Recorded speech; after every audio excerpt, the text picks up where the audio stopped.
ইরানে 2000 বছরের ঐতিহ্য বিনাশ হতে চলেছে বললেন না। 2 লক্ষ বছরের ঐতিহ্য গেছে গা।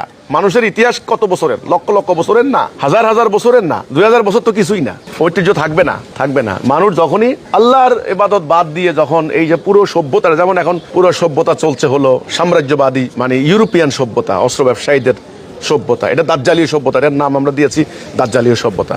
ওদের সভ্যতাটাও চিরতরে বিনাশ হবে, কারণ আছে। আল্লাহ কোরআনে বললেন কুল্লু মান আলাইহা ফান, সব কিছু বিনাশ হবে, শুধু থাকবে তার জালালিয়াত। এখানে যেখানে আল্লাহর ইবাদত করা হয় না, মানে আল্লাহর ইবাদত বলতে খালি নামাজ রোজা না, ব্যাপারটা বুঝতে হবে।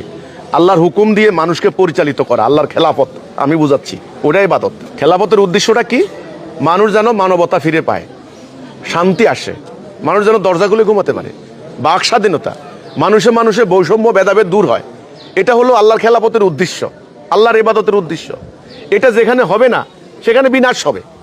এবার মসজিদ বলেন, মন্দির বলেন, আর গির্জা বলেন, থাকবে না। এই জন্য ইরানে 2000 বছর পুরানো ঐতিহ্য, তাদের হিস্ট্রি ধ্বংস হতে চলেছে। হ্যাঁ, হতে পারে।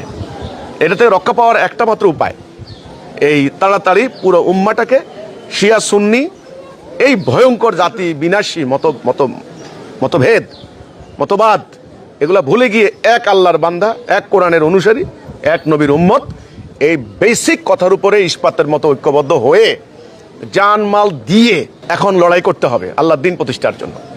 আপনার ঘরের মুরগি আছে, ওই মুরগি বেচতে হবে। ওনার ব্যাংকে টাকা আছে, ওটা দিতে হবে। আপনার বিল্ডিং আছে, দিতে হবে।